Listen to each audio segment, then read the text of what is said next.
7. Okay.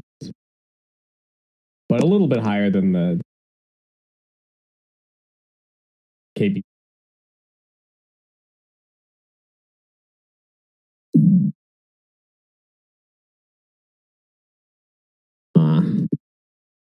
Seven. Okay. But a little bit higher than the KB.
Currently number 1. They did get O2'd by pretty much played against the entire top half of the board. Yeah.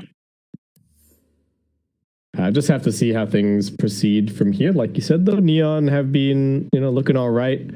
And we'll just have to see how things go. We've got a very summon-focused set of bans coming in from TNC. They're getting rid of the Beastmaster. They're getting rid of the Nature's Prophet. Neon also going to be getting rid of the Chen. Everyone's chat wheeling.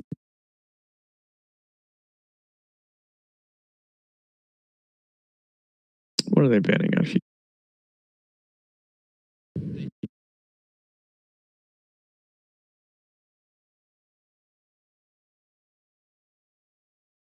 A missed ban opportunity? I don't know. It feels a little weird to me. They haven't banned out the Alchemist either on Neon's side, and they abhor. Oh, wow. Okay, well, it could be something that they look to get rid of maybe in the next round of bans. True. Train Protector getting removed. There is less room to pivot in the draft now, given that you have to go, it's 4 bans at the very beginning. Neon, all right. Ember? I think they're going to pick up Phoenix on Neon's side, I think. Maybe... I could see them doing it first. But of course, Ember Spirit is just such a solid hero. Okay. Interesting. So if you're going to do this, you better have it flex for all roles, basically. Especially because, actually, I don't know who won the selection. I think it was maybe TNC Radiant and then Neon first pick. But even then, if you're going to take the first pick, this hero better look good for you. And it's TNC who are going to take away the Phoenix instead themselves. Yeah, bit of a deny pick. I really like it. I think their most picked hero on Neon's side. So why not take it away from him? And I can see both March and Tim's playing this with pretty good effectiveness. I don't think it's really much of a KP style hero. No, unless in a pinch or if it looked like a really, really good Phoenix game, but I think definitely seems more likely to me playing it in one of those support roles. Now just a Dragon Knight coming out. This is pretty safe stuff. The Dragon Knight at least kind of shutting down the options somewhat of the Queen of Pain heading to the mid lane. You just don't really want matched up against the DK. It's not a losing lane wise, but it's a losing lane from the perspective that if you're picking a Quap and you're putting it mid, you're not content with just going even in the lane. So really got to get the upper hand. Although TNC is one of those teams where they're not shy about throwing this DK into the position 1 role and having Gabby pick it up. Yeah, and I think a lot of teams in SCA and teams in general are just willing to put the DK anywhere. Be played off lane, I don't think we're going to be seeing any support Dragon Knight, but having these ultra flexible cores, like even the Queen of Pain, a really nice way to kind of start out your draft. And Neon going in for a pretty quick Snapfire. The Mortimer's Kiss is going to be good against the Dragon Knight, and the Little Shredder, of course, very useful against the Phoenix. At least early on. Later on, it's kind of hard for you to just walk in and use it on the egg, but earlier on, definitely a possibility that you can just take it out all by yourself. Yeah, I'm sure that they were hoping that the Phoenix got through to their second pick on Neon's side, not just for the fact that obviously it's a hero they're very comfortable about, but the pseudo taunt capability of it. It forces everyone to kind of focus in, start taking it out, and that opens up the opportunity for Queen of Pain to get in a good position to get a sonic wave off that connects onto multiple. But Nyx Assassin definitely puts a damper on things. Yeah, I like this Nyx pick a lot. We talked about it in one of our earlier series. It got banned out in the first phase. If Snapfire is trending in SCA, I could definitely see the Nyx Assassin becoming a pretty big thing. You can always cancel the Mortimer's Kisses, no problem. And pretty annoying for the Queen of Pain to play against as well. As Neon, just going to go for a Tusk here. So still very brawly kind of a lineup. Not really a whole lot of objective taking or anything just yet. It's really hard to run away from this Snapfire Tusk. They're both pretty good roamers. You don't need to sit there in the lane. You could start creating a lot of havoc, and it means that TNC can't potentially go something that is, quite defensive. Something like, or not defensive, but a bit more passive, like the Enigma that might just want to sit back in the jungle and farm.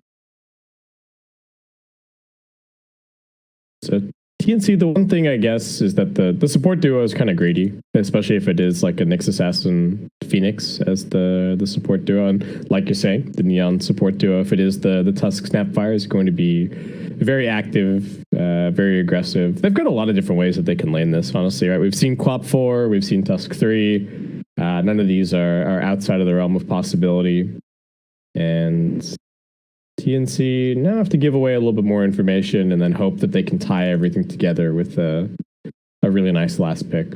I'm really surprised that Ember Spirits made it all the way through to this. I feel like it's a decent pickup for TNC right now. Just, that extra little bit of initiation, especially onto the Queen of Pain, but they go for the Necro instead, huh? It's all right, but if the Tusk's on point, you can get some pretty hype saves off with the Reaper's Scythe. Yeah, it's they've got a ton of sustain now, for sure. Neon definitely going to be looking for a very fast Spirit Vessel coming in somewhere. They're definitely going to be very important against these TNC heroes. What else can you do to punish this?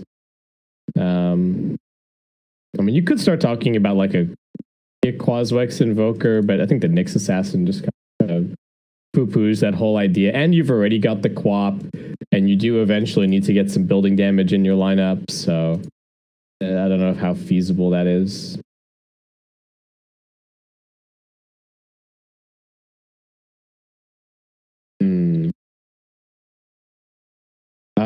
Yeah, I could see it.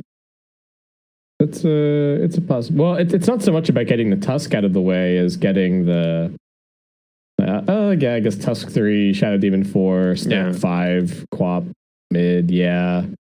I can kind of see it. Maybe rounding out with something like a TB's not bad. The other really nice thing about this Nyx is that I think it really prevents Neon, even if they wanted to. Like, this is a good Pugna game. If you didn't have the Nyx, it would be an amazing Pugna game. But because the Nyx is on the table, it's like, can we really pick Pugna? Like, are we happy to have a hero that's just going to get two-shot by a support later on in the game? Just going to be the Pango coming through for Neon. Still not a whole lot of building damage. Really need to get that coming in. Probably with their last pick. I would guess it's just their carry at this point. It looks like they're just going for the most vanilla version of their lineup, right? Quap mid, Snap 5, Tusk 4, Pango 3. Something coming in for the carry. Yeah, and it looks like, they need something that's going to enable them to take towers on Neon's side, but they're not super worried about this Ghost Shroud right now. You've got a decent amount of magic damage that's going to be able to go through it. Could they have Vipered on Neon? Do you think that would have been any kind of possibility? I think it could have looked all right. Decent against the DK. You're pretty long range. You can hit egg kind of. The next assassin is going to be somewhat annoying, but I'm just trying to think. It doesn't really seem all that possible now. TA just the ban. So TNC actually reading that it might still be a mid pick coming in for Neon throughout.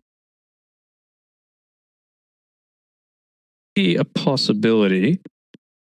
They've got the last pick overall, so they're getting rid of the TA, so they're wanting to go something that maybe something like a puck that's just creating a bit more space for them, that's locking down the Queen of Pain, locks it down the Pango.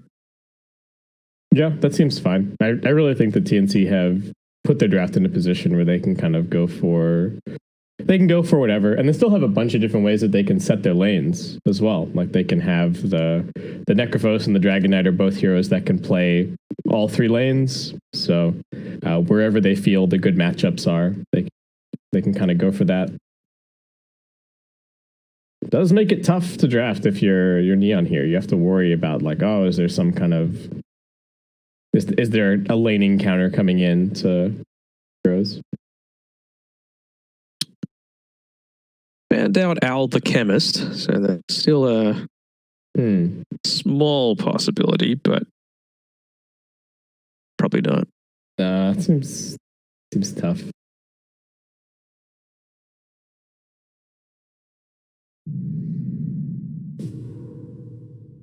Ooh. Anti-mage.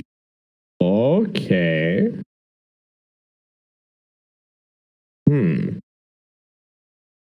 What's the thought here? Because once you drain DK's mana, it doesn't do a ton of damage against that. I guess you're relying heavily on the Spirit Vessel to do that. So making sure Tusk has a good early game, lots of magic damage coming out from the Quap, and just AM deals with everything else once he's burned DK.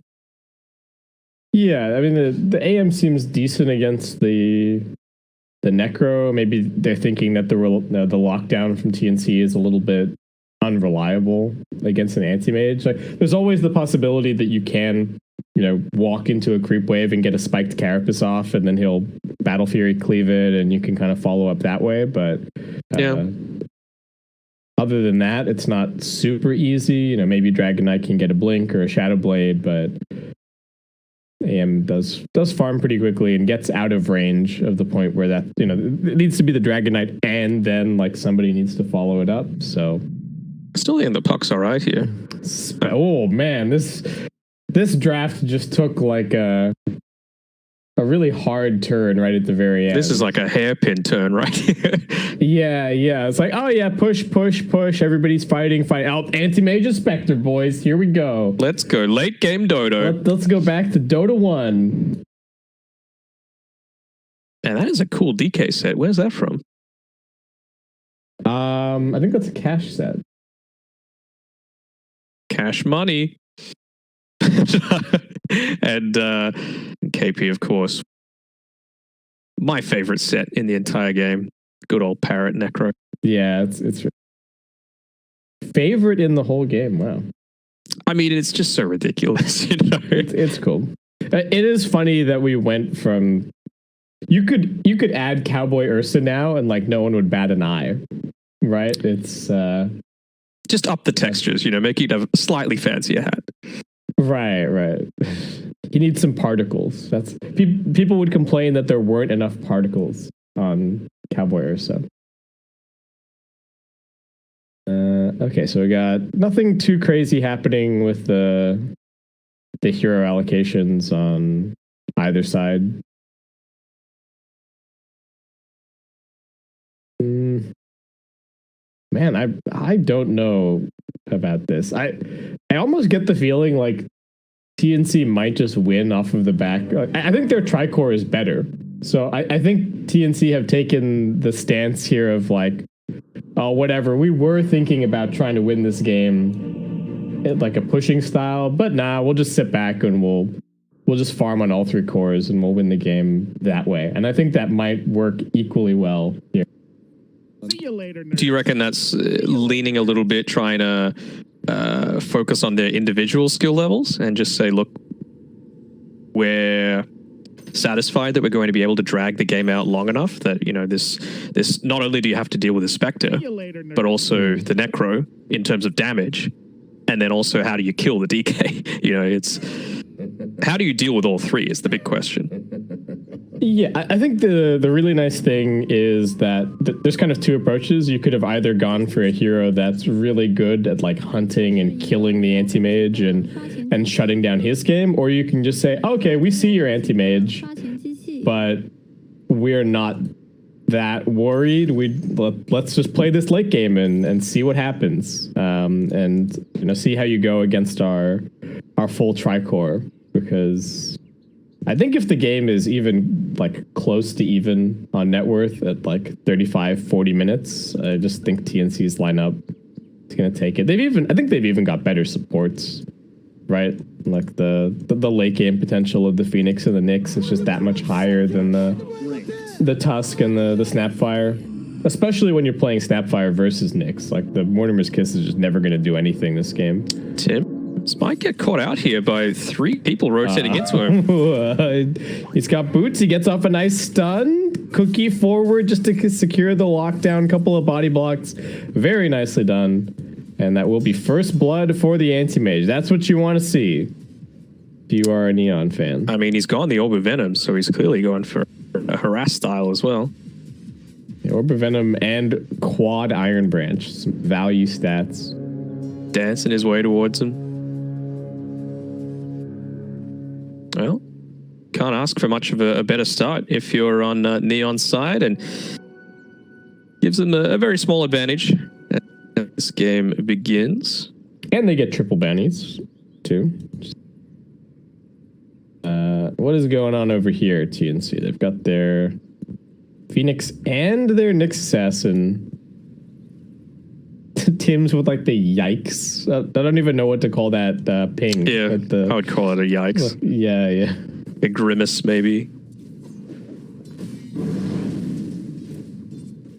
Wait, what are they up to here? Oh, Tim's is on the prowl for couriers. He sees the one courier's already come out. Can he get the second one is going to be the real question. Oh, all right. It's farewell. Tim's claims his revenge. He may have been first blooded, but he's going to get another one? Oh, yeah, easy. No. Yoink. All right. 60 gold for my whole team. Very nice. Happy days. Oh, there we go. He's inadvertently denied a range creep to whoops. To the neutral stack. That's fine. And that's he gets it with the yikes ping as well. That's a bit of a yikes. That's a bit of a yikes. What's happening at bottom now? Raging Potato's just getting hit by Gabby. Finally, Playhard's going to come down here. The Phoenix has already had free reign, so he just goes for a single pull. Playhard is going to come and interrupt. And also, while Skem dragging the wave back here to have the creeps meet all the way back here. And the next wave also getting dragged by Snapfire. This is the new location of the dire the equilibrium. Yeah. I mean, it does mean that KP has to come in pretty deep and potentially get chased. He needs to now head back and go and grab these dire creeps. So, yeah. I mean, I'm sure he's like, man, what's going on? I go back to Australia for a couple of months and then this happens. What is going on in my games? Yeah. Nope. As you're going to get these into the tower. It has to be said, KP is playing from Australia, I believe, and March from Korea. So could have a small impact on the results here. Yeah, they're both playing on a little bit of ping. I mean, for March, it's not really that much. It's like 70 ping or something.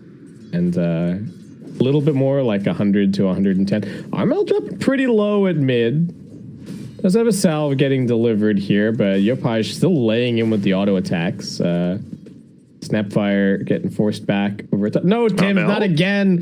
The couriers. Man. And really playing with fire here. He has to stay underneath this tower, otherwise he was going to tick down. He's got the salve available to himself, so terrible. Carmel. And this is ballsy. He's got the breathe fire, so one hit could have been it. Yopaj doesn't have the level 4 just yet. Okay, what is Armel is just he really wanted that breathe fire just to make it hard for him to grab these couple of CS. That was balls of steel. All it would have taken would be one support rotating, but I think he knew exactly where both of them were. Playhard was showing bottom, and Snapfire also just chilling under the tower at top, getting chased around by Tims. All right, Spike Carapace not for the Scatter Blast, but does interrupt that auto attack there. KP getting jumped on top of, losing a lot of mana, since Skem does have the 2 points in the mana break now. Yeah. No supports just yet making that rotation towards the power runes. March going to be the first to do so, followed up by Playhard. They're around the same time. So far, CS across the board favoring Neon. Oh, haste. That sucks. Well, March does have the dive, so he just needs to go over enough terrain, and I think he's fine. I think he's mindful of not wanting to get ice sharded after he finishes the dive. So he's just waiting out this haste with the fire spirit duration. All right, haste is over now. March, dive, shards, doesn't catch him. All right. It's close. I mean, even if he had been caught by the shards, do you think he dies there? I think so, if he's trapped next to those towers, right? Where it actually ended up. Yeah, maybe. Had to walk the long way around. Still had the tag team available. Snapfire's figured out what happened with those couriers. Well, getting chased around a little bit by Tim. Gabby? Stun off the mark. Trouble for Gabby at bottom. Play hard with the shards, but March still looking for the turnaround. The 5-minute bounty runes have spawned up. Nobody going for them just yet. Quap actually making the rotation over. Have they lost track of Yopaj? He might be able to clean up a bit over at bottom. They're both pretty low. Gabby and March still showing the double disarm. Salve coming out now. All right. Gabby's going to be okay. March has the headdress. He just sits under the tower. Heals back up a little bit. Oh, got the tango as well. Relatively fast book coming out here for Gabby. Should get it by about the 7-minute mark, you'd think. Be able to accelerate some farm after that. Give the lane over to the Phoenix eventually. While he just goes and hits some Ancients and does this thing. What do we got going on here? A little side pull perhaps from TNC, as we do have Snapfire, I think, looking to secure the 6-minute rune. Just keep this Queen of Pain sustained at mid lane with the bottle. Try and shut down the Dragonite a little bit, though. Tims does come over, stun onto the Snapfire, and, well, it's an Arcane at bottom, so the play succeeded from Neon. They got what they wanted out of that. Yeah, and now it's an Arcane rune as well as a freshly level 6 Yopaj, so be a little bit careful here on the DK. Oh, March blocked in. He's got the dive in 1 second, though, and he's going to be fine. Heads back to the tower. Raging Potato actually already pretty farmed on this Pangolier. Has the full urn picked up. Going back for the Vlads now. Scam doing just fine, #1 in the CS. Of what you'd hope to see for the anti-mage this game. Yep. Now, they were a little lax with the couriers that were coming out before, but absolutely needing to protect this one. That's coming through to Gabby right now. It's got his Necro book on it.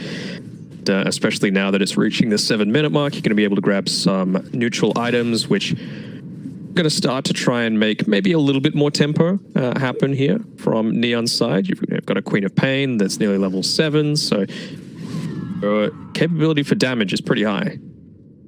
And this is where you see the other reason that the Quap doesn't really like playing against the Dragon Knight is it's a hero that you can't kill in your lane, but also if you leave to go and gank a different lane, then he's just going to take your tower. So yeah. you kind of feel stuck. They're still chasing after this Snapfire at top. It looks like be able to get out. Yep, so Quap shoves the lane in. Just go to the jungle, or is she going to try and Thunder at bottom? Gabby manages to sidestep it, and the Necrobook is actually killing off Playhard. Oh, no, March, is he now in some danger? Raging Potato does have a Swashbuckle available, and he will be able to clean up the Phoenix kill, but still, I think TNC going to be very happy getting a kill like that for Gabby here. Absolutely. Quap, just another rune, picks up a double damage this time around. Johnel is kind of hanging out here. Blink forward. Armel pretty far up. Can they save him? Nice Ice Shard block. March doing his best with the Fire Spirits. They are going to look for the Haunt in. Sonic Wave. Nice spiked Carapace. Good damage onto Yopash, but now they snowball Gabby underneath the tower. Dive through for March. Is that going to be enough? Tim's with only the stun onto one, and they will end up losing Gabby. Oh no. Only the position 5 to lose your mid and your safe lane. Not worth if you're TNC. Not worth at all. And Tim's also KP in trouble. He's got the spiked Carapace. Actually going to look for the turnaround here, I believe. Done on to play hard. He's going to get right-click down. Looking for the turnaround. Here comes the spike. Tusk is still ticking. Fire Spirit burn. That last tick, not quite enough. I think he was on like 15 HP. That's the stick charge is saving his life for sure. Just goes to show the impact of that lane manipulation up on the top side. You know, KP is still 2 levels behind Scam and not able to join that team fight at all. Yeah, he's just getting kind of walked at by the anti-mage every single time. Especially when the lane's so far up. Scam just blinks on him, hits him a couple times. KP has to just walk back to the tower. Not a whole lot that he can really do. At mid, Snap just hopping out of there. For Gabby, time to just hit the jungle, farm up. What are you thinking build-wise this game for the Spec? The Radiance game after the Necrobook? Do we just see a Manta coming out?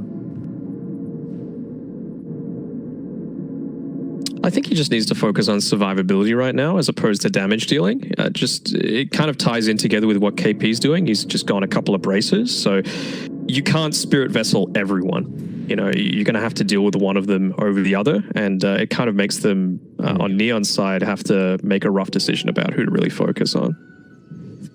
March, realizing that they're not going to be able to get an outpost, does just try and grab a couple of bounties, but it looks like it is still going to be 3 all up for Neon there. Yopaj is just going for an Orchid this game. March going to come grab some experience at bottom while Gabby makes his way through the jungle. Did find an Iron Town, so some nice farming speed available for the Spectre there. Does need to come over and probably grab these Ancients in a second. What is up top? TNC rotating some heroes. Armel seemingly wanting to take over a little bit of control up here. Yep, you've got your Siege Creep, you've got your Elder Dragon form available. Why not try and take this tower, especially now that KP's got his Reaper's Scythe available? Not necessarily hard with Scam sitting here, but they're just thinking, well, what's he got behind him? Why is he being so confident? Yeah, and how do they really start on him as well? Yeah. Kind of the issue, no level 6 in the Nyx Assassin just yet. Blink Dagger is going to be the first item for Armel here. March just digging up some salves at bottom. Comes down to push. Play hard, just soaking the experience at mid.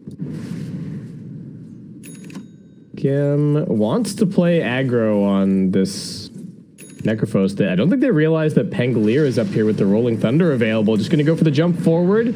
Rolling Thunder coming out. They need some good chain stun. Armel looking to defend KP, but great stuns. Do they even need the Mono Void? Skem's going to throw it out, and now they find a catch onto Tim's as well. Nice spiked Carapace into the follow-up stun, but with no spiked Carapace, here comes the Mortimer's Kisses. Trouble for Armel. Tim's doesn't even escape. He gets brought down by the Sonic Wave, and that is a 3-0 on the top lane as Neon just rotate literally everybody. Yeah, and why not, you know? It gets a couple of kills, a lot of experience going the way of this anti-mage. He's hit up onto his level 10s, so his farming speed is going to be accelerated by that attack damage.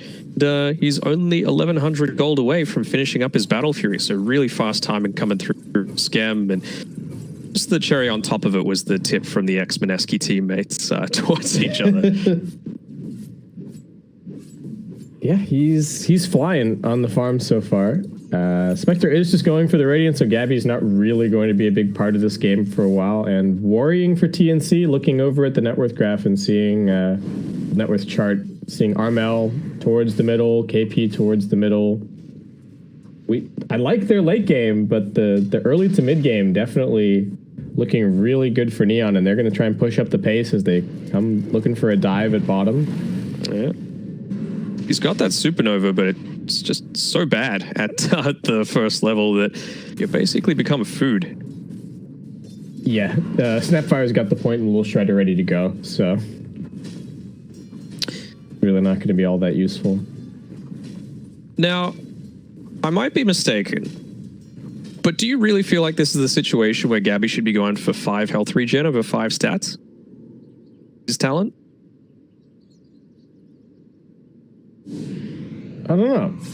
If he's going to be sitting in the jungle this long, sure, it's good to be able to just stay there and be regenning up. You don't have to spend too much on regen or go back or let your necrobooks tank up too much of the damage, but surely you just want to be killing things faster, right? Man, Neon just running at them again at the top. Armel does get the Dragon Tail out. March is here, waiting for a good opportunity to Supernova, perhaps. Needs a good positioning for it as well.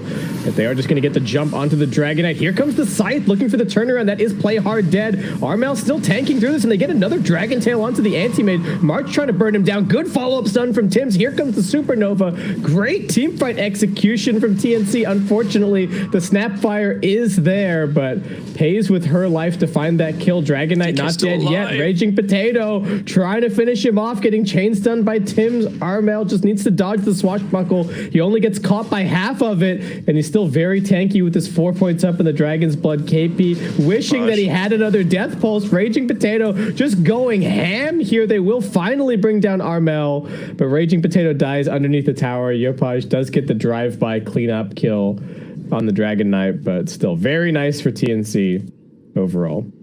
Absolutely. I don't think it could have gone in a much more ideal outcome for them. You know, Gabby getting all of that experience using the first haunt to perfect execution, and suddenly he's only 1,400 gold away from that Sacred Relic. So suddenly the passive gameplay isn't at all. Yeah, I think it would have looked okay if the Anti-Mage had maybe survived, but a little bit too many stuns and a little bit too low on the survivability. Fortunately, is Skem, so he's going to quickly grab this Battle Fury in a second. Though getting slowed down like that on the Anti-Mage does hurt a lot, right? His game hasn't even really started. Yeah. Yet. I mean, does he have his Battle Fury now coming out to him? Or? It's coming out right now, but yeah, not the fastest timing really. He's going to get delivered by like close to 16, even though he had a really, really good start. So. And the Queen of Pain as well. I think that was a 4-man Sonic Wave and a 4-man Scream of Pain. It wasn't quite level 12 just yet, so it didn't get that extra little bit of damage that was needed to perhaps finish off some of these heroes a little bit earlier. I mean, we've seen it in the Queen of Pains all throughout today. They've been playing really well. It's such a strong hero at all stages, but just not enough to be able to around for their team.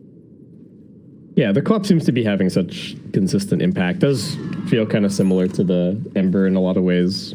Just with almost no matter what, you pick it up early and it's going to have a pretty good game. Yeah. Armel does have his Blink now, so able to maybe start a little bit of Anti-Mage hunting perhaps. And Tim's actually surviving. I think he was the second biggest gold gain off of that previous fight. So he's actually getting pretty close to a Meteor Hammer here. Okay. I like it. Mm-hmm. Now you can see Skem looking to accelerate his farm a fair amount. He took, I believe it was a double stack, the Dire Ancients, and now he's just taking his space in the Radiant Jungle. They've got a nice deep ward here. He's just going to look to take advantage of that Dire side advantage. Yep, just going to keep on farming up over here. Yopaj playing pretty far up a bit as they actually try and punish Gabby on the other side. Here comes the Mortimer's Kisses with some great chain stun. Could not make his way out of that one. And did they even have vision there? Or how did they know that the Spectre was in that camp? How long has he been there? Did he just come from the Radiant side? Maybe this I'm not sure. That was right in front of Roche Pit? Yeah, he may have like come in this way or something, but that was a really nice play. They kind of fake being behind the Quap. So they show for a little bit, back up smoke, and then just go gank the Spectre. And looking to dive in here, but March has a dive of his own. Revive.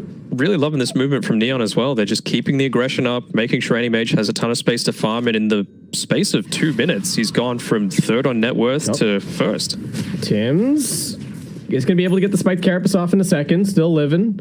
Not quite enough damage. Neon did have the Sonic Wave available, but don't want to just use it for a support in this situation. Anti-Mage finds the Philosopher's Stone. Not going to be very happy with that, but one of his supports be pretty glad to get their hands on that. And AM has taken his rightful place as #1 on the net worth, though. Gabby getting pretty close to the Radiance, so his farm is also going to start to accelerate after that. Yeah, Philosopher's Stone coming out.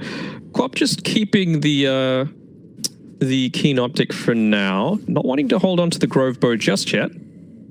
Could be a great option for him. Clumsy Net too is just a fantastic item. You know, a lot of people just look at the active, but oh, here we go. The Spiked Carapace play, stun, Meteor Hammer, Dragon Tail. It's so much for Scam. Oh, Snapfire wanted to help out, but now Gabby's hot on his heels. They do have the cookie to get down into the river, but I think TNC continue the chase. Blink Dagger in 1 second's time. Armel cuts off the retreat path, follow it up with a Tim stun, and hand that kill straight to your Spectre. Yeah, I mean, there's the danger of going this Battle Fury build when you're up against a Nyx Assassin, right? It just that ganking potential. Do you think there are any viable, like, alternative anti-mage builds? Or do you just have to go Battle Fury every game? I've seen some people do some weird, like, Maelstrom Echo Saber kind of stuff. It never looks good. It never quite works. I don't know about the Echo Saber, but I've seen the Maelstroms before, but yeah, it feels a little off. Yeah. I mean, unless you just go no Battle Fury and you're just hyper aggressive with it. Right. But then you're just going to fall off, right? Yeah. The whole point of this hero is abuse Blink, get 5 items faster than almost anybody else, and then just win the game. Oh. Armel dead deep on the Radiant side of the map. Yeah, getting Sonic Wave down. Oh, they know Tim's is here as well, I think. He's kind of just walking around, and it is Dire that controls both of the outposts. So I think they've taken every single outpost this game, right? They took the 10-minute ones as well. Yeah, they're just a little bit too late on the northwest outpost. Tim's did manage to yoink both of the bounties on the bottom side, so... And he's going to get a quick courier kill. Okay. He's going to go for the courier kill and the TP out. So he makes the best of a bad situation there. Yeah. Small victories. Radiance is up, though, on Gabby. Level 15 as well, so he's going to be able to spam out that Spectral Dagger. And just makes it even more potent having that Necro Book for the extra 3 mana regen. I like it. What these deep wards have enabled. You've got Queen of Pain ready to try and make something happen again. Not quite sure about it, though. Still a minute left on the Sonic Wave cooldown. I think pushing this wave in should be perfectly sufficient. Man, the triple sentry from TNC, they're like, we know that there was some vision here somewhere. We just had to figure out where it is. You know, Armel can rest easy at night knowing that those are dewarded now. Build-wise for the Queen of Pain, what are we thinking? He's going for the BKB next. Is this a, like, more right-click kind of situation? Do we see an AC kind of after that? Or is he more utility? Well, what are you hoping to see? Oh, trouble for this Necrophos. He does have the Yules. Waiting out the Rolling Thunder for a second. Hasn't used it just yet. And now the immediate cancel on the Mortimer's Kisses. So no more follow-up damage from that. Gabby's in here with the Radiance. Where's the damage coming from? Scam does pop the Mono Void onto March. He won't be able to get off the egg. That Meteor Hammer connecting onto nothing, and Armel just getting ticked down. The Scythe coming through, but Scam shrugs it off. Absolutely no problem. Gabby's trapped in the middle of everybody. Sonic Wave still there. Out comes the clumsy net. Play hard, taking a little bit of damage off of Gabby. They need to finish off the Spectre. KP pumping him with some heals. Tim's doing his best with the Spiked Carapace to buy a little bit more space. The supports are extremely low, but Raging Potato wants more. So does Yopaj. Scream finds another kill, and that is a 4-0 in favor of Neon. Yeah, I mean, fantastic team fight once more by Neon, just baiting it out that little bit extra, getting the early pickoffs, and I think despite some good work coming through from Tim's, it's just not enough to stop this endless juggernaut coming through onto them. I think the BKB is a fine pick to go early on, and probably transitioning into something a bit more tempo-y, a bit more control-y, just because you're enabling your anti-mage, of course, to be able to carry you a bit later on into the game. Oh, Scam is... Silver Edge? This seems like a really big bait to me. I don't think this is it, personally. Like, just get a Scotty, or just get the Abyssal Blade. Like, I don't think you need Silver Edge to kill Spectre. entered this game. And I mean, sure, it's like, okay, all right, thank you. Thank you, Scam. Please just queue up the Scotty. We do not need to see a Silver Edge anti-mage. Oh, well, once again, the Snapfire getting caught out. Not having the most fun this game, especially with the next assassin prowling around. Unfortunate. Tim's, he's scouting it out a little bit again. He's trying to find this anti-mage, and no ancient camp, so has to be a reason for that. Hey, he comes in and blocks it, actually. So. Yeah, just try and shut down a little bit of the farm. I think TNC maybe feeling content to just have a core parked in each lane and just keep on farming. I really think that is kind of the point of this lineup, is just to have the full tri-core and just try and scale into the late game. Though for now they're pretty behind. 6k the net worth advantage, almost a 15k experience lead, and the win probability sitting pretty handily over on Neon's side as a double damage spawning up outside of Roshan. Seems like Neon wanting to make use of that. There is some Radiant Vision in the area, but that tag drop team pretty doing quickly. Work. Yes, and the tag team plus the disarm minus armor actually bringing this down very quickly. Raging Potato going to swashbuckle out, just try and hold them here using the Rolling Thunder. He's controlling. Armel jumped in. Gabby does actually have the Aegis, so he's going to be coming back for round number 2, but they don't have a Dragon Knight anymore. Yopaj with the Sonic Wave making quick work of Tim's. Out comes the Mortimer's Kisses, knowing that the Nyx Assassin is dead. Finally, he gets to do something with it. Where is this Spectre? He's kind of caught on the backlines. The Scythe not even going to kill Raging Potato. He's got the Hood, so he's going to be fine. KP now just going to get chased down by Scam, and even though they got the Aegis, I think everyone is just dead here on the side of TNC. Yep. KP brought down, and that is, what, 6 for nothing?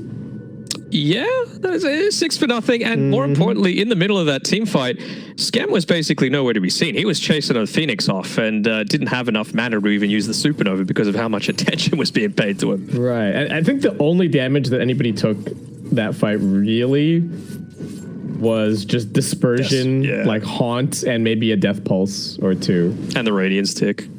Yeah. Oh, man. I mean, it has to be said, they played amazingly around these choke points, right? Ice shards right up onto the top of the stairs, making sure there was nowhere you can go, and then it was just chain stun from start to finish with the Rolling Thunder. Yeah, so did Armel jump into the pit as well and just died there? Was that the... Not what I saw. I think he was fighting around the top of the stairs, but... Okay.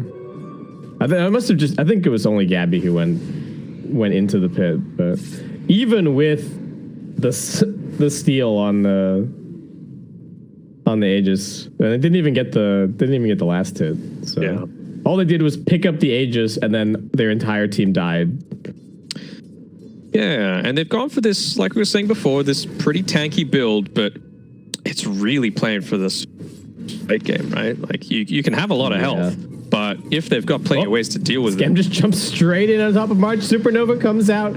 All right, there's a Yules. Yopaj just blinks in with the BKB as well to finish it off. They do get some stuns going. Tim's looking for the Meteor Hammer. He just gets popped by the Sonic Wave. Neon are in and ready to go. They've got some very mobile cores. Raging Potato trying to catch up.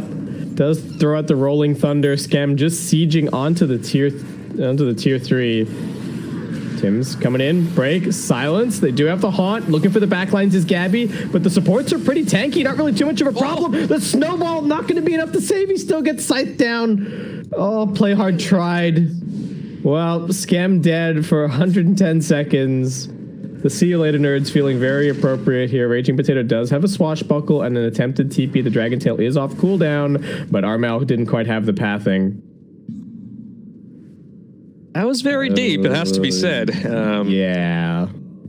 Quite respecting the power of this Reaper Scythe. You know, you can be tanky as all hell, finishing up the Scotty, but that is percentage-based damage. Percentage-based. Per HP. Yeah, yeah. Oh, it means basically.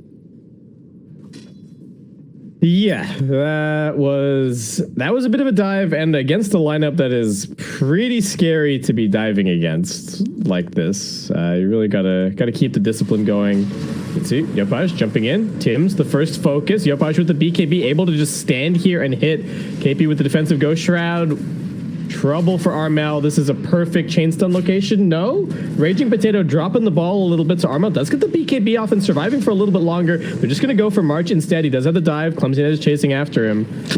Got him. And now dead to the auto attacks. Yopaj beyond godlike.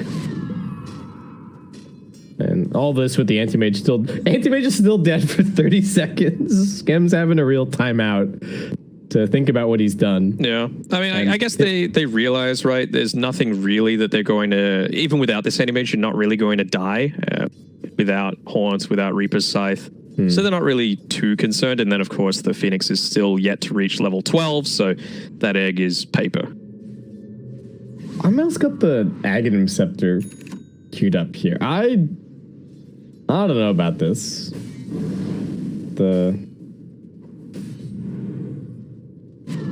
It gives you a lot, but it's not really like specialized in any way. I guess it looks really good in a game where maybe you can get away with building like SNY Ags instead of a BKB. But I don't know. We'll see. You might end up having to change the plan. I think I would even prefer like an AC or something here.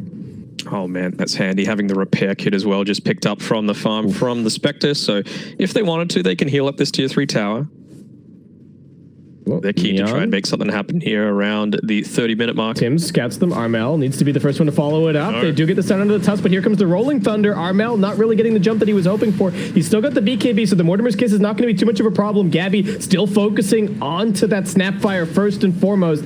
Snowball is going to buy them a little bit more time. Play hard, resetting. Gabby claims the first kill. Yopaj, he's got his BKB and Skems looking for his angle. Oh, they found Yopaj. Stuck in the middle of everything. They do manage to get the Supernova out. Here comes the Reaper's Scythe. They will finish off the egg. Skem finally coming in, looking for the scythe, but it's only onto Gabby. It's not all that much damage. He needs to blink and reset. Play hard, also trying to commit to find this Spectre kill, but everybody on TNC playing as a unit, playing defensively, and they will clean up this fight. That was even a buyback on the Snapfire. Yeah, so slowly but surely things going in a bit more favor of TNC's side, that we're starting to creep a little bit closer towards parity. I think the big difference there was Yopaj. It really didn't feel like he had too much of an impact, right? He didn't use his Sonic Wave at all, and controlled up really well just by the Nyx Assassin. Yeah, that is kind of the problem. If you get caught by the first stun from the Nyx, then Tim's is just going to chain stun you into oblivion. Like he was forced to pop his BKB really early just to make sure he didn't get Meteor Hammer followed up and die. Yeah. No, with that, TNC buy themselves some more time. They keep on farming. Yopaj has picked up the Shivas here. I'm going to be going for a Lincoln's next. I don't mind it. Is the Shivas good here? I mean, it's not bad, but I mean, you just think about what other sorts of items could you really be going to get even more of an impact. Like, who could you really lock down? KP hasn't been able to pick up any sort of spell immunity just yet, right? So maybe something like finishing up a Bloodthorn would be quite helpful to have. Yeah, I could still easily see him like just going for an AC instead of the Shivas or something. I do think they're the team like on a little bit of a timer. So, you know, tanking up your anti-mage, giving you more ways to siege. Oh, here we go. DD top. I wonder if they're going to see it. Skem does. Skem wants it, but got to be careful with these blinks. TNC are in the neighborhood. The Haunt is available as well. Play hard with the blink initiation. They're going in the Dragon Knight first. He gets off the ultimate. He gets up the BKB. They get the Yules onto the AM. He does have his 10-second BKB. He's looking for the focus on the KP, but the Ghost Strike comes out, and the stun from Tim's. Nicely done by Raging Potato. They're breaking up this fight. Yopaj finds the Phoenix, so March is dead. Gabby jumping around. They will end up losing the Dragon Knight. This time around, the Quap having the impact, and KP gonna get chased even further in here. Skem has already used the ulti, but looking like KP won't be able to escape. He gets brought down, and Neon this time around, a much more structured jump, getting the damage on the right targets, and nobody getting locked down as those BKBs come out. Oh yeah, now they've also got the counterspell additional magic resist on this Animage, so even if you're able to get off a Reaper's Scythe, it's not going to be quite as effective. Yeah, well, level 25 in 30 minutes. just anti-mage things. Spectre getting run at now. Does have the Manta. Buyback from the Necrophos just to try and help out a little bit as the repair kit trying to undo the damage that was just done to their mid-tier 3. Though nothing going to help them with this bottom lane of Rax. There is still a ranged Rax standing, but Neon just heads straight out to the pit, check things out there, and then back to farming for a second. Yeah. Man, I love me some March. I love me some Korean Dota, but where are the supernovas? That's what I gotta know. It just feels like he's not having too much of a presence at all in these team fights. And, you know, it's the definition of insanity to be positioning yourself in the same sort of way each time. It's getting to the point where you literally need to just stay in the base and try and make a bit of an impact later on into the team fight. I think he keeps trying to just like hang back and be in a patch of fog, but it seems like the Quap is just got his number pretty much. Yeah, they're jumping him really aggressively, and I think he hasn't quite adjusted for that. KP, did he buy back? He did? Yeah, he did. This is big trouble. Raging Potato actually pushes him out of the ice shards. He does get the Yules off. Scam's just waiting for him with the Mono Void. Doesn't even need to use it. Able to jump forward onto the next. March can't get anything off here. Well, I'm gonna need an egg. where's your deny pick now? TNC. I mean, they're denying themselves an ultimate, you know? Yeah. Gabby pushing out bottom. Neon just straight into the pit with the lucky shot and the tag team. Bring this down very quickly. Skem. We talked about the counterspell magic resistance preventing him from getting scythed well, and Aegis is certainly going to help with that. And we have another pause. Bit of a different scenario for this one, at least, when it was used in the game, in the context. Yeah, a bit more of a chill pause. Posture check. Hydration check. We're good to go. They're back into it. 35 minutes and bounty's coming up. But now a 22k net worth lead, 30k experience, win probability 92%. We all know it has a soft spot for Spectre. I think if not for that, then different situation. Armel and Tim's trying to tank the gank a little bit on their spec down here. Do get the stun into Raging Potato, but he's pretty tanky. Tim's looking for the follow-up stun, but great snowball save coming in from Playhard, and now Armel just going to have to try and run for it. His BKB already running out, and Neon, they've got him dead. Can they find any more is the question. Gabby trying to deploy the Manta and these Necrobooks to hold the wave a little bit longer as he now TP's top, just needs to buy 60 seconds to get their Dragon Knight back up. All right, grabbing a Vanguard quickly. To the Abyssal, he doesn't have a TP on himself, though, so needs to be a little bit careful. Obviously, he's got the Haunt that he can join the team fight in that way, but you want to have your Abyssal if you're taking this fight like that. Yeah. His Courier's dead, actually, so there's no, like, speed burst the Courier out here to get your Abyssal. Well, maybe. It's a little having worrying. to just run back to base. Man, the Courier being dead is actually such a big deal here. Yeah, and he's still 100 gold short as well. I mean, he's probably going to get it up top here with the Radiant Spurn and the Illusions, but is it going to be too late? Well, repair kit helping out a little bit here as Skem goes to work with his Orb of Destruction. I was about to say they're not going to finish it off. Right. They got double catapults. It's not too much of an issue. All right. Well, dual Abyssals coming out. Yep, and there's a Lotus as well in the mix, so keep your eyes peeled for that. Top wave being pushed in pretty far, but Yopai just goes and cuts a couple of creep waves over at top, deals with that pressure very quickly, and TNC smoking outside of the place from the fight necessarily. They get the split immediately onto KP. The Malfoy doesn't finish him off, but the attacks do in the backlines. Gad and Armel looking for the jump, but the snowball there once again, buying the space. 3 already dead on the side of TNC. Gabby versus the world. Armel trying to fight with his BKB. They're just kiting this Spectre. Yopaj puts him down with the Sonic Wave. Double kill for him, even pushing the Dragon Knight up onto the cliff. They follow him up there, finish him off, and the GG is called. Eventually reaching that 100% win probability. I wonder if it just changes to that when GG called. But anyway, 34k net worth lead, and felt like this Phoenix really wasn't too much of a hero.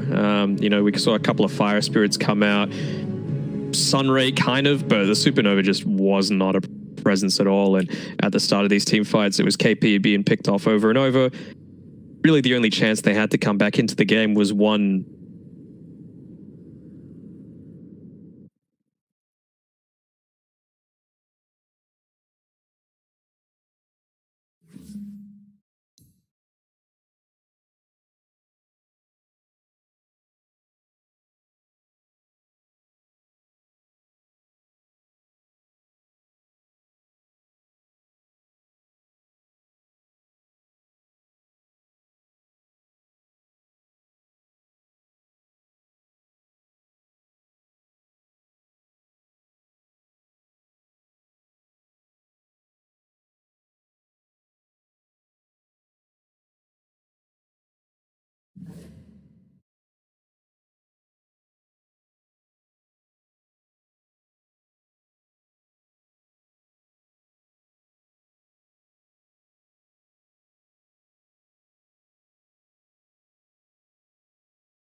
All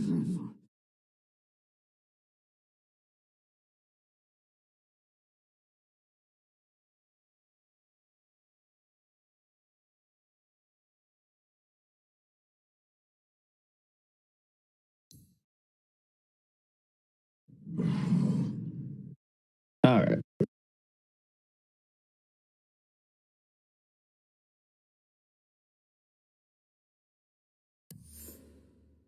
Welcome back, everybody, to some more BTS Pro Series Season 2 in SCA. We got some group stage action. TNC Predator versus Neon Esports. It's a Neon Esports kind of evening. This is the second game of 4 for them, but game 2 of TNC versus Neon. And Neon looked pretty good in game number 1. TNC just couldn't quite put the team fights together. And, well, this time they're going to be banning out that Queen of Pain. Not going to give it to Yepa. Oh no, it created a ton of space for him, enabled that ending mage to really come online, and it felt like when the rotations did happen, it was just so much more impactful. The Spectre Haunt, even after that relatively early Radiance, it has to be said.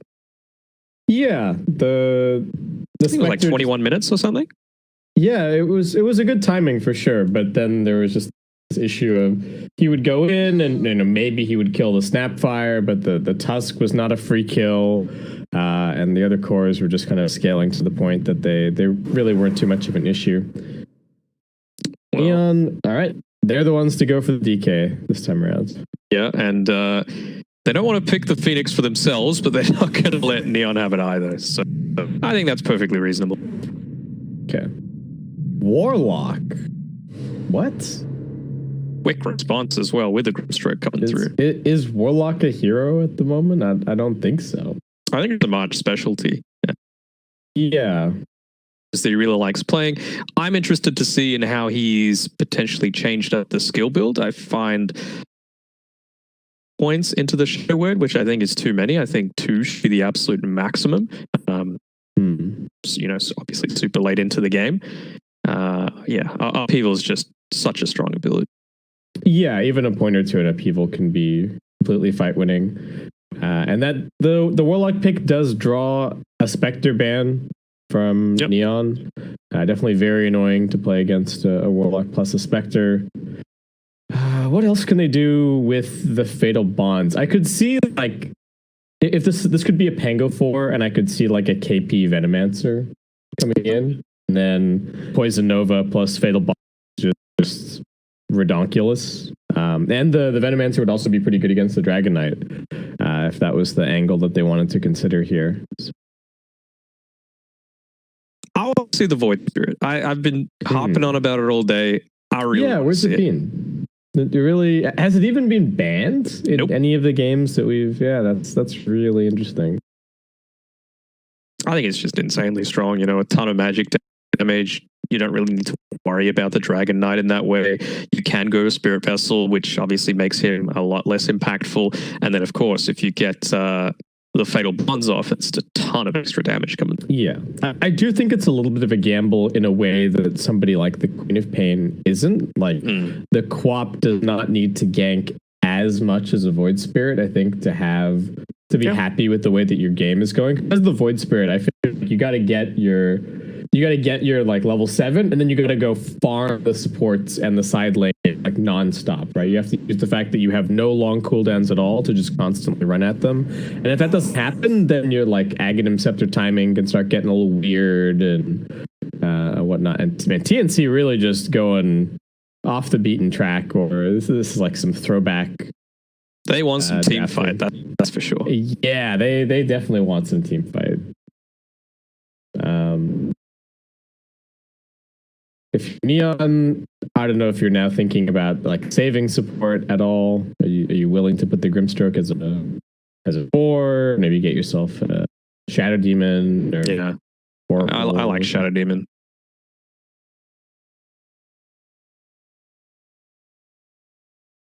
What else could be? Ivan's all right. Yeah, I guess you're now starting to look at like, okay, what are the I think a big part of why Mars seems so bad or a little bit underwhelming this patch is that so many of the popular carries just don't care about him at all. Like Ricky and Phantom Lancer just kind of laugh at him. The Rookie has been banned here, so Neon gonna have to find maybe a slightly different approach.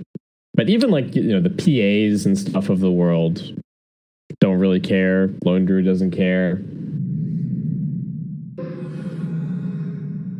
Just a Rubik coming in. All right, they see the team fight and they want a little piece of that for themselves. Perfectly reasonable in my mind. Oh my god! Great spells to steal. Steal the bonds and then get double bonds with the soul bind. Yeah, and then you just cast one fade bolt and just watch it. Everyone explodes. Yeah, everyone just gets annihilated. We'll keep our eyes peeled for it. I don't know how easy it's going to be to steal fatal bonds necessarily.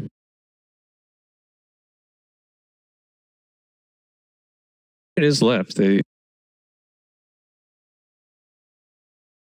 Beastmaster not in the.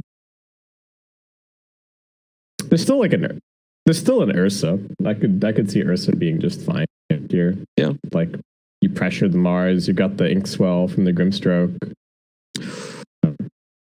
Do we think this has to be a Dragon Knight mid? I don't think it has to be. I think there is the possibility that they run it offlane. They don't have the last overall pick, so I think there's a little bit more in the direction of like, okay, maybe it is going to be a Dragon Knight mid from that. But TNC just going to go for the TA. Man, they're really leaving safe lane to last pick. You might not be able to see that there's a TA there. It's kind of hidden behind Mars's shield, but take our word for it. There's a lot of physical damage, though. Let's see. Yeah.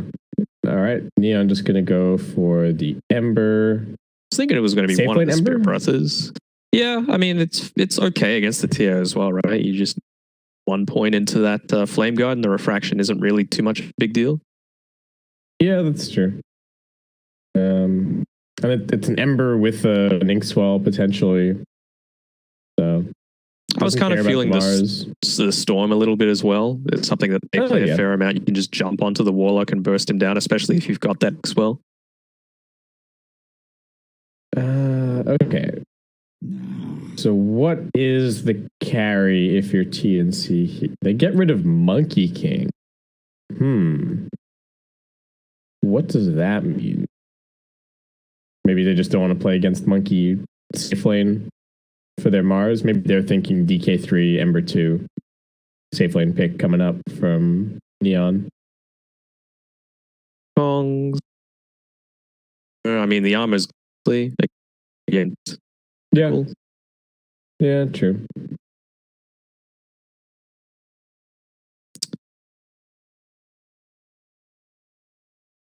I don't know what the game win carry pick is necessarily. Are they just gonna drow? I could actually really see a drow here.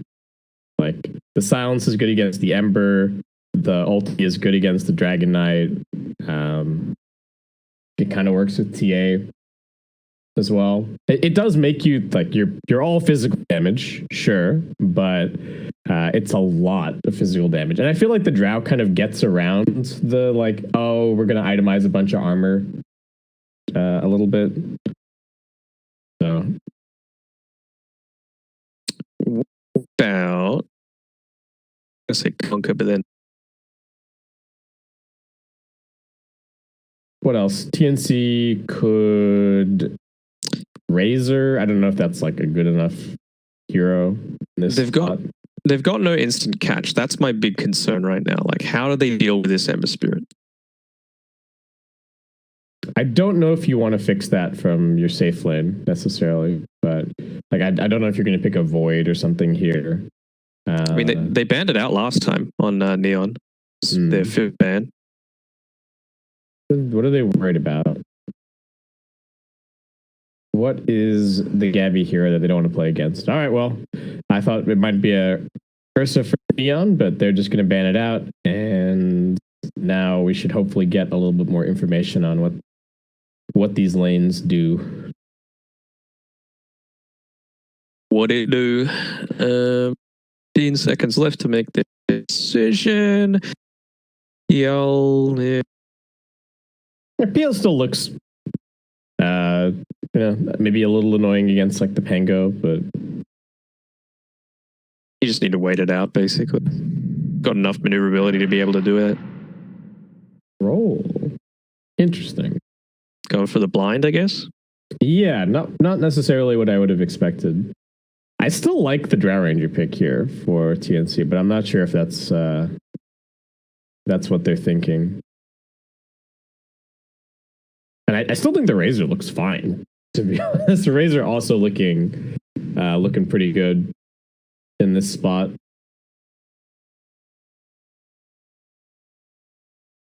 What else? I don't know if you really want a Terrorblade. Like even Wraith King is not awful. I don't know if it's necessarily the look I want to see from TNC in this spot, but you could also do it. I think they've got low enough cooldowns. Wraith King's where it needs to be picked in a specific situation. Death DP is good enough. Yep. Yep. Pause 1 DP. Okay. Well, play fast. Let's go. Let's see how this works out. I guess they kind of have some defensive stuff with like the Warlock counter initiation. March has the silly hat on, so everybody prepare yourselves for tall hat. Yeah, here we'll switch it over so everyone can see it in all its glory. I'm liking the DP because you obviously want to build into a Yule Scepter just for your own survival, but you've also got that flexibility to be able to use it on, for example, the Ember Spirit, and I feel like TNC are coordinated enough that you can have Tim's rolling right on top of the Ember at the exact same time, so you do get that initial stop, and then of course it's great against the Troll Warlord. Just pop the Battle Trance, Yules him and run away. Yeah, the silence this game also looking pretty value against the Neon Heroes. The Ember and the Troll Warlord both need to get their spells out, but aren't always going to build the earliest ways to deal with it. So kind of affecting their itemization. And I think more than anything, TNC just wanting to get to play their game and play their team fights a little bit more with this draft than they did in the previous game. Yeah, I mean, I feel like there's a little less potential this time around for just being 100 to 0'd essentially on March before he gets off any abilities, which is, I'm sure he's breathing a bit of a sigh of relief about that. But, I do have some bad news, Cam. I'm unfortunately out of Monster, so it's a bit of a shame. But, I'm sure we'll have to get you restocked for sure. Yeah, for the casts tomorrow, I reckon. It's Rubik doing headbanging right there in the Come on, man. Screen. What's this about? I thought it looked like we had a plan as a team. Everyone's gonna hit the die. See you later, nerds. Nah. Hard wanting to flex. So starting with some boots first. It is gonna be the offlane Dragon Knight. Yopaj head mid on this Ember Spirit. Let's see how he does. I think, reasonable amount of pressure on him in this game just to have a decent around, find the back lines. If he can, for example, if he can kill the Pango before he gets off a Rolling Thunder, amazing. Or if he can force the Warlock into using some suboptimal spells, that's also going to be great. Well, hopefully this time Tim's doesn't give up the first. That's another thing. Yeah, that definitely did not help. Time around, it's the other position for the take on the outpost, and he's going to be successful. Wait, what? Raging Potato Dragon Knight. I just noticed that. Yeah.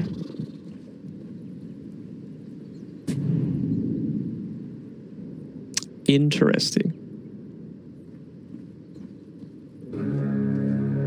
Is that weird? A little bit. I'm still used to seeing him as a. Right. A little bit of a swappo here. Are they trying to go aggro into this Death Prophet? Like, look, we've got 3 amazing nukes on 3 of our level 1 heroes. Surely we can just go pressure here.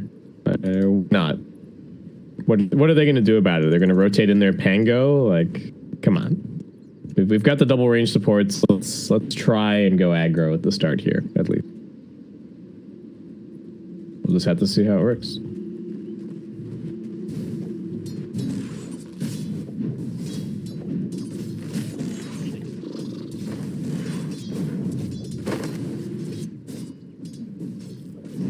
Potato is just going the level 1 Dragon's Blood. Just wants to be able to survive for long enough. He's got the Ring of Regen, trying to stay underneath the tower as well for that extra 1 regen. Fatal Bond's already being skilled up by March, so we get the light show already going. You're getting shoved. Play hard, gonna go and body block the small camp. You can then shove this forward, maybe go for the side camp, for the big camp pull. Really just maintain control here. If you're going to be sitting 3 heroes in the bottom lane, you got to make sure that you're getting those pulls, denying as much experience as you can, and also getting a little bit of extra experience for yourselves. Because Tim's is just dragging waves. He's dragged away for himself. He's denying a full creep wave here away from the Dragon Knight and himself a level 2 to then maybe be able to go and head bottom. Find some kind of a play down there. Yep. Always just wanting to give that little bit of extra advantage. Or position 3. Handing it over to KP. No. Grab it for himself. No, just pulling it into the next wave here. I think he's just trying to deny another sort of range creeps, but didn't quite get the aggro. He's trying to manipulate it now to get this range creep denied, but misses the CS for it. Play hard. All right, trying to stack and get a little bit of a block going on here. Nice. Small camp blocked. It should be able to get 1 or 2 waves denied. That camp, but March and Gabby do both crack level 2. March's courier goes down to play hard. Oh. Walks up and grabs it, you know. All right, play hard. Do you have this pull timing? Looks like he's got it just fine. 1L and Scam just gonna hold the wave back, nuke it out a little bit. I mean, some okay damage coming out here. I mean, Jonuel, he had the, I think, 5 mangoes towards the start of that game, so he just wants to constantly be spamming out these tricks of fate. And, you know, just see Dota. Just see Dota things. Look at how deep in L is, though, against Yopaj. Yopaj's not looking very healthy here. Does he have a salve on the courier? He does. Okay. Just use his sleight of fist, though, so a little bit careful. Well, there's no creeps or anything to get side-bladed off, right? So I think he just runs for it and he'll be fine. He doesn't have any CS that he needs to contest or... Yeah, it's fine. They're just booking it out. Oh, Tibbs is just running at Raging Potato at top, just giving him the slaps. He's praying for the lucky shot. So there's no help that's going to be coming anytime soon. Yeah, not really able to pull the lane back that far. That is kind of the downside of this being the dire off lane. The Radiant creeps still kind of just get involved with this pull, sort of no matter what. Side. Oh, yeah, they're getting a couple of rocks, and Tim's with one more swing of the rapier is actually going to ring down that kill. 3-minute rapier, Pog. Yep. Where's the... We need the Divine Rapier cosmetic for Pango, actually. Yeah. Pretty sweet. Who has it? Is it Ember? Yeah, he's got the double. Upaj. All right, actually gets chains, but in some trouble, and the Fairy Fire comes out, and he's just dead. All right. Oh, our man. No, he won't be back in. He could have salved if he wanted to stay there, but maybe just wanting the... Oh, and battle at the bottom is going to be 1 for 1 so far, but looks like March also going to be brought down. Neon running forward, and 1 more touch will do it. So we got 4 different heroes, 5 different heroes dead across the map. Sure. Why not? Yep. It's that kind of day. He's going to be a little more fit to take these fights now. He's got the infused. He's finished up a magic wand. He's like, well, you can keep laning people into me, and I'm just going to be able to sustain myself that little bit better. But tipping up towards the top side was play hard. You're probably getting run at here. I think he might just be dead. Another proc from Tim's. His armor did not stand a chance. And Armel, this time around, has a salve ready to go. So good rotation from Tim's, and I think his reign of terror is going to continue as he makes his way down towards the bottom lane. Maybe looking to snipe out one of these bounties over here. Rubik making a similar play at top, but is being scouted out. And Gabby forcing them back. Tim's going to grab the other one. Is that going to be 4 bounties for TNC? Looks like it might be. nicely done. I mean, that's the advantage of getting a kill. I mean, getting a kill on mid lane is always great, but if you can get it on it so that he respawns literally on the 5-minute mark, it's that advantageous. Well, we've got a full level advantage on Armel versus this Ember Spirit, and jungle is like, I need my level 6. I need some sort of escape potential. Yeah, can't just chill mid for now. Armel does already have a sentry down. Play hard. Should be relatively safe with the telekinesis. They need to get a sentry in here to start dealing with the traps. The one downside of this trial lane is that Gabby not really getting a ton of experience down here. Probably cracks level 4, so doing all right. Skem is just working towards some phase boots. Rimstroke rotates mid. They get the lift back onto the TA. Looking for a little bit of follow-up. They do have the ink swell available. Armel, they have to catch him with that stun. They've got the chains. Tim's looking for the turnaround. Doesn't get a single proc. So no lucky shot to help out. And now Pango in some danger. They do get the Phantom. Yopai's jumping forward aggressively. That's a double kill for him. And a very nice rotation from the Neon supports. That cheeky little Veil Bots damage. Zap. Give him a poke. I'm a little not surprised, but it's just a little odd, you know, where they've placed a couple of these observer wards up on the top side for the Dire. You know, 2 very close observer wards next to each other just to save Raging Potato, who you would have to say is like not the highest priority for the team. And because of that, maybe a couple of times this Ember Spirit died to rotations when if the vision was a little different, that wouldn't have happened. Yeah, I guess this is mostly about just knowing where the Pango is, but it's only really going to help you if he's actively just leaving or entering top lane. I do have another ward here now at mid, but this is more kind of for rune control, I think, than anything else. Going to keep on farming up. Not too much of a lead, but it is in TNC's favor currently. Yopaj probably looking to get active in a little bit. Now that is something that we have not noticed until now. Armel is very happy because he has a huge ancient stack up at 7 minutes. Oh yeah. Is that just thing? I guess he's just been sneaking off from the lane now and then, and he's getting all of the neutral items here. All right, needs to take a second to go and collect those. Looks like not even Courier going in. Just gonna have to wait. All in Ironwood Tree and Faded Brooch all on the ground, I believe. This March, well, he dies. He's sitting there happy though. He's getting all of his ancient stack gold going on. Man, can you ever imagine a scenario like it's nighttime now, right? What if one of the Neon supports had rotated through while he was moving back, obviously not to take all of this ancient damage, and just snatches up every single one of them? Yeah. It would definitely be a highlight reel play for sure. Now, Armel missing some efficiency, could have picked up the Iron Talent and then used it on the Ancients as he was farming there, but it's all right. We'll forgive him this time. We'll forgive it, yeah. But next time, watch out. Got some Raging Potato level 7. John will taking a few hits from the tower, but it does reveal some deep vision that they have. This patch of trees is just so unhelpful for this mid-tier 1 tower. You're trying to ward around it and just people figuring out that there's... We do have a TP coming in from the Mars. KP, Arena, looking for the Raging Potato. He's pretty tanky, but 4 heroes focusing him. Not going to be tanky enough. Yopaj could not get in there to help out. And TNC just committing numbers to defend this tower and then immediately scattering across the map. Go and continue farming. Looks like no interest really in defending bottom. Probably going to try and look for a trade up top instead as Gabby moves into position. Could be tempted to use the Exorcism. We'll see what happens. He is kind of stuck up here as TP's on. They've cut the wave a little bit just to make sure that they can take this as quickly as possible.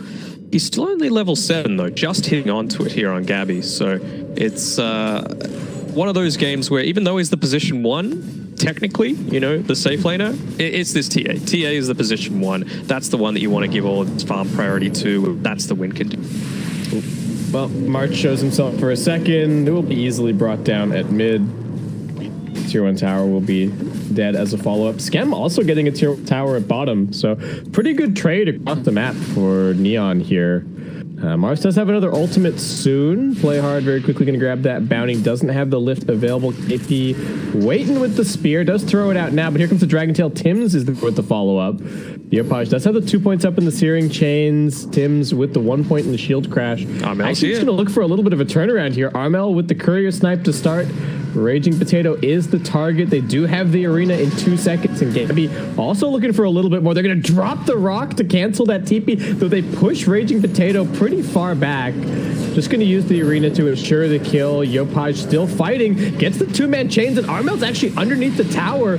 Play hard, he's got the lift available, hasn't used it just yet. Yopaj mega kill streak, looking for more. This Ember is doing so much damage with the Flame Guard. They finally deal with it, but Gabby's team's already been cleaned up. Skem now joining the fray, looking for one more kill, gets the net proc, and that is such a big turnaround for Neon. How much damage did that Ember just do? 2.7k, pretty nice. Yeah, an insane amount at the 11-minute mark. Yopaj is going absolutely bonkers this game, as well as last. You know, he's showing why he's one of the real rising stars of the scene, and work for Neon. They're going to be able to pick up a couple of these bounty runes as well, so he doesn't even have to TP back to base. And this is going to be unfortunate that he didn't already have the urn. Otherwise, he would have had a ton of really nice charges. But still going to be a very fast vessel after that fight. Korea's still dead, so it's going to be a little while until it comes back out to him. But again, TA trying to take ancient stacks might get caught out here. It's daytime now. Yeah, jumping in. They're really hunting the Templar Assassin. Meld helping out a little bit, but here comes the Soulbind. That Rolling Thunder is preventing Raging Potato from getting over here, but still gets the nuke out to finish the kill. And now the tips also coming towards Armel, who is just getting run at constantly by Neon.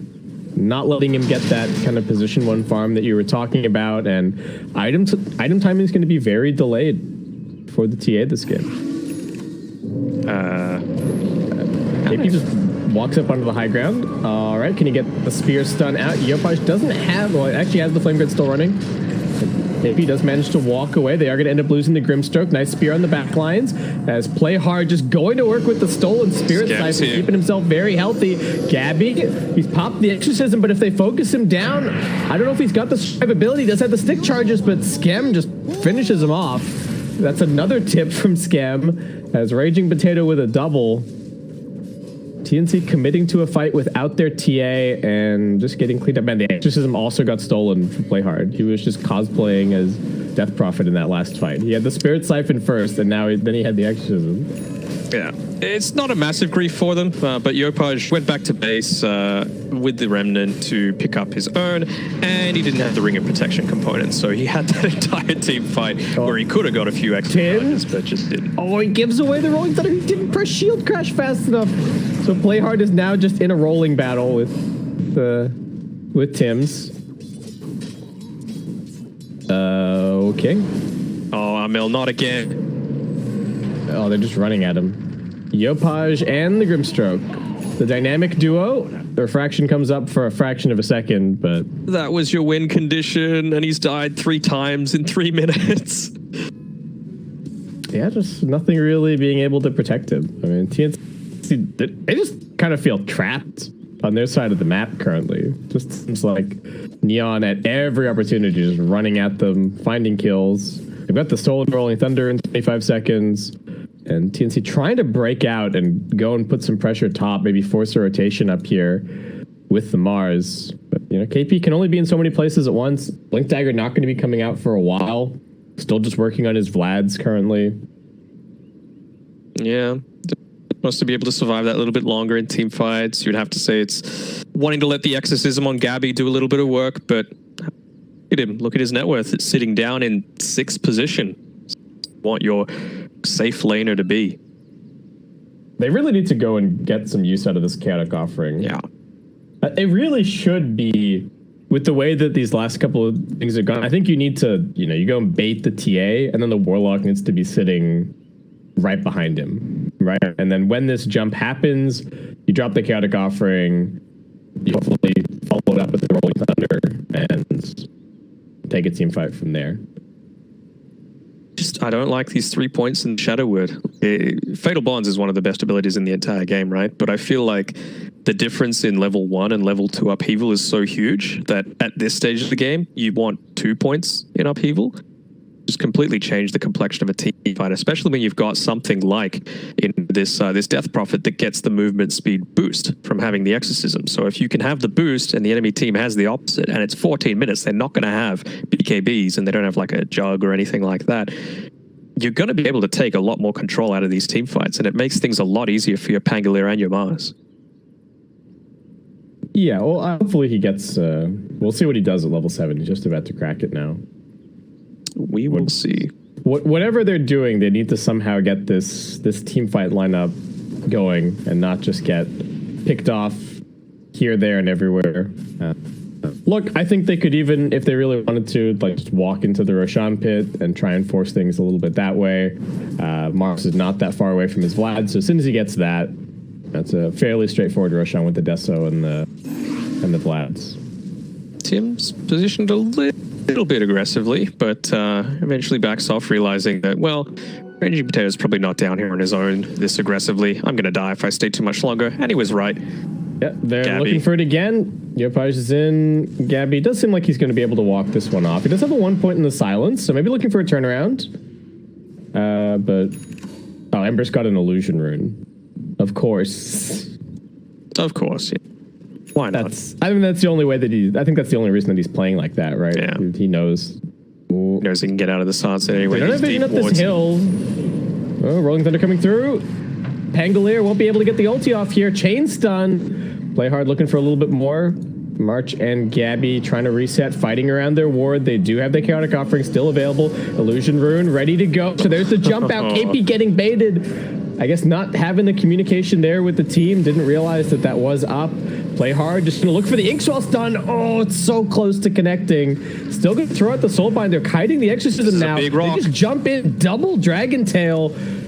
Offering to keep the fight going. Skem running in now with his Battle Fury looking for the fight. Armel just going to get chained up. Yopaj looking for KP. This time around, they do get the triple Inkswell stun. Tim's, can he do enough? He's looking for the stun into Yopaj. Troll didn't get the ultimate off. He just got focused down. And without that, lacking a little bit of damage to keep this fight going. Yopaj still going to keep it. Wants to finish off Tim's, if at all possible. Swashbuckle almost finishing him off, and he is actually going to get ticked down by that Shadow Word. Raging Potato with the double kill. Finds out March on the back lines as Play Hard also going to finally finish off Tim's on the other side. Not the Cletus. They did end up losing the Ember and the Troll, but still a big team fight win for Neon. At the end of the day, you take a full 5-man wipe at any step of the way, and that was with Troll doing 0 damage essentially in that team fight. 56 damage. What even happened to him? I didn't even really catch it. 1 second he was there, and then did he just get like silenced and hit by a meld and then died? That was I guess being patted around a little bit, right? Because Gabby didn't even have the Yules yet. Yeah, I feel like he also maybe walked into the Exorcism a little bit, and then all the ghosts just ghosts plus maybe a meld hit. Anyway, no damage from the Troll. That's all you need to know.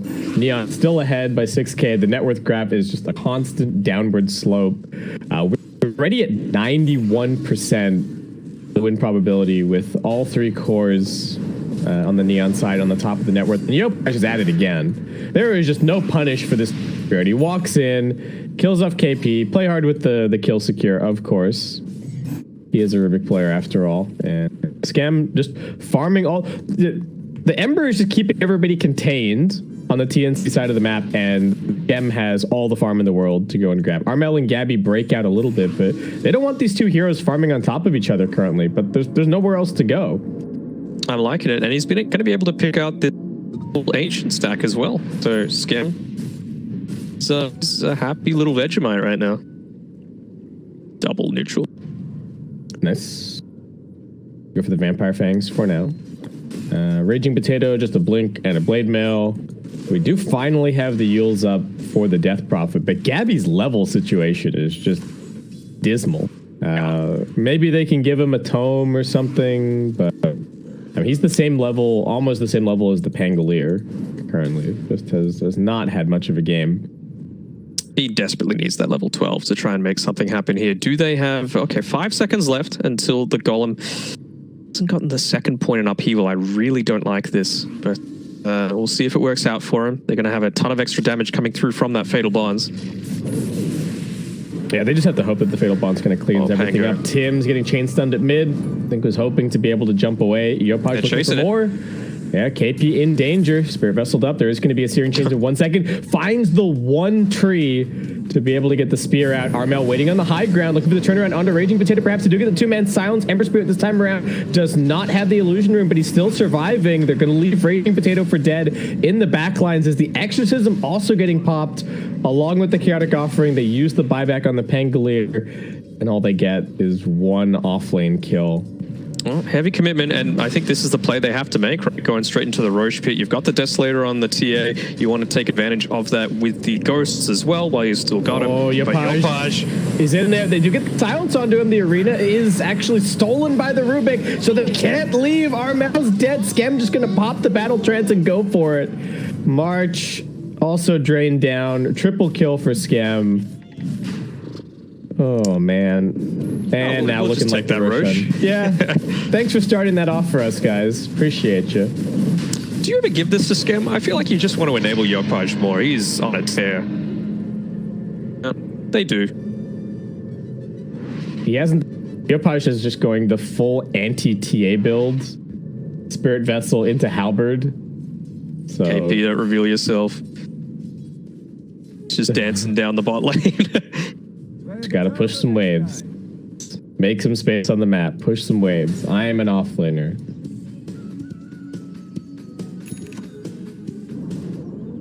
This is what you have to do if you're getting trapped inside of the base like this, though. Their situation is not really improving. No, absolutely not. And they even get, again, complete outpost control once more. So a little bit tougher. How different of a situation is it if, you know, Gabby has that extra point in the Exorcism? Got the potential to buy him up time. I didn't see if anyone got it just yet, but that's the biggest priority for you right now. I think they got to get something out of this Death Prophet. Tim's at bottom, trying to make the same play that KP was looking for just earlier, but... Yeah, you're a 4. Not quite as tanky.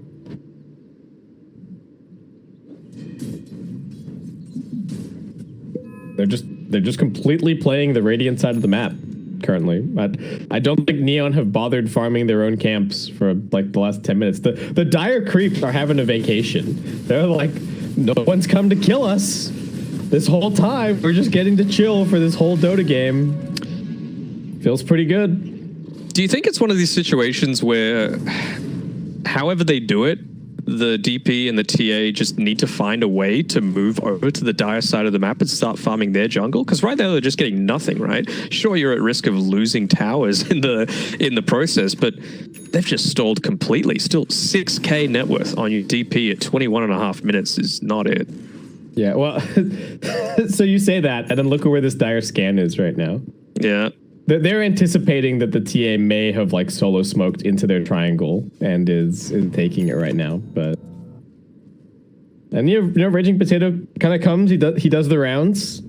He checks it out. He makes sure that nobody's taking any farm on his side of the map. TNC are just gonna smoke up as 4 and make their way out. Gabby's still in level up. Yopaj jumps into the middle of this. Not what he was expecting to find. He has been silenced. They're gonna drop the chaotic offering on this man. Everything and the kitchen sink for the Ember. Whew. I mean, they tip him, but that was a lot used. That's his teammate tipping him. That's Scam being like, all right, I just saw what happened to you, bud.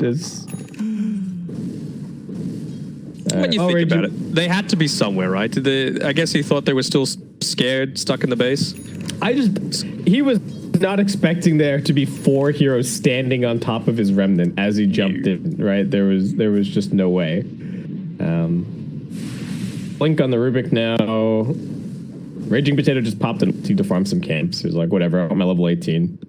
I'm waiting for my Ember to respawn. We're going to have double Halberd, so good luck to the Templar Assassin. Armel not even bothering to go for a blink. Just rushing the BKB as quickly as humanly possible. All right, we got a level 2 DP ulti. Nice. Got level 2 chaotic offering, not for another 100 seconds. Not so nice. It's an upheaval. I have been satiated. What's it? I am satisfied. Well, he didn't, he could have put one more point in the Shadow Word if he wanted to, but that was the only option that he had at this point. It was a 50-50. Oh, Scam gonna get pushed into the base. This might just be the Aegis gone pretty much instantly, and the upheaval is making it difficult for heroes to come in here and help. The Yopaj is able to just jump over the top of everything. Scam getting silenced, rolling through from Tim's, completely controlling this fight. Scam, can he get the ultimate off? He can, but he immediately gets Yule's March walking forward. Scam still life stealing. The Vampire Fang coming in, very helpful. Carmel's just getting halberded. He can't do any damage. Play hard with the stolen Spirit Siphon, putting in the damage. They will finally end up losing Scam, but Neon still just cleaning up the fight, no problem. Man, he's able to last for so damn long on the Stroll Warlord with that Vampire Fangs, with the lifesteal coming through from the Battle Trance. Eventually, the Fatal Bond's doing work, but man, what can you do at that stage? And now the level 18 Dragon Knight starts sieging these towers. Yeah, and the Rubik even did as much damage as the his other two big cores in that fight. So Play Hard getting a lot done, and Raging Potato even getting a little bit ahead of himself, putting some damage onto this mid tier 3. I don't know if they can go for multiple lanes, but yeah, everyone's like pinging and tipping Raging Potato. I think he's getting a little bit ahead of himself if he thinks they can take 2 lanes. A little bit. Well, they're going to get the bounty runes regardless. So another lead extension incoming for Neon. Oh man, and even Arcane rune bottom side of the map. Yopaj makes a beeline for it, and he's almost got his 18 as. I don't see the way back here for TNC, and neither does Dota Plus. Tim's trying to make some kind of trying to make a play onto Raging Potato here. He just wants that bounty. Oh. He's got the halberd. All right, dodging the stuns for now. Halberd comes out. KP coming over. There's the blink spear, and the entire his face. The entire TNC team just going to put him down. Well, other than March, he's waddling over at the moment. Does that move the needle? It does. We're back 1%. They got it. I mean, they have to make a play now, right? They have to. There's no other chance that you're going to get. They don't have Aegis. Yeah. You've got Chaotic Offering. Exorcism in 5. Yeah. Neon smoked up. KP jumps straight into the middle of them, but he gets silenced. Here comes the Chaotic Offering onto 2. Scam also being silenced. He's got the BKB. Gabby the target. Scam just going for it. The Yule's going to buy him another couple of seconds. The support has died. Tim's just getting work down. Yopaj low. Still has the Heaven's Halberd. Not dead yet. Another slight in a second. That's going to keep him alive for a little bit longer. He's got bottle sips. Can they actually kill this man? It doesn't seem like they can. March, is he going to get this kill from beyond the grave? He's trying to himself. If only he had the final point in the Shadow Word, Danog. Yeah, that was the difference. Man. Well, Scam survived this time, so it's his job to siege. He can do the work. It's looking dire. Yeah. EA is just not getting to do any damage, and the Death Prophet doesn't have any defensive supports, so it's like 1 Yules, and then you just die after that. Yeah. 22k the lead. Neon, they're not done just yet, but definitely a nice way to start their night with a 2-0 here, and start looking forward to their series against Boom.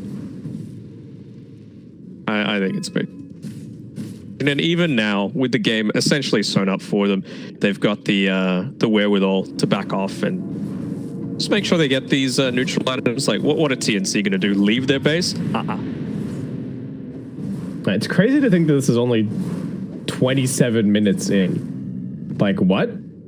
It's 37-18. This game has been an absolute bloodbath. The Ember has just been running at heroes this entire time. Yeah, that's what you can do as an Ember, right? Like, really, the only cooldown in hero they have is this DK. Raging Potato really wants his Aghanim Scepter, I think. Game ends.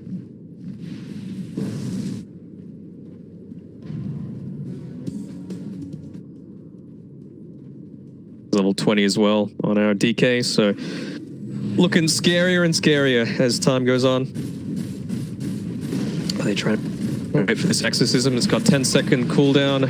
Spear, can they kill him? He's got the BKB. He's getting that in too much danger. Didn't press the BKB. Okay, finally gets it off at the last moment. Pops everything and now just goes to work. Armel and Gabby both getting focused.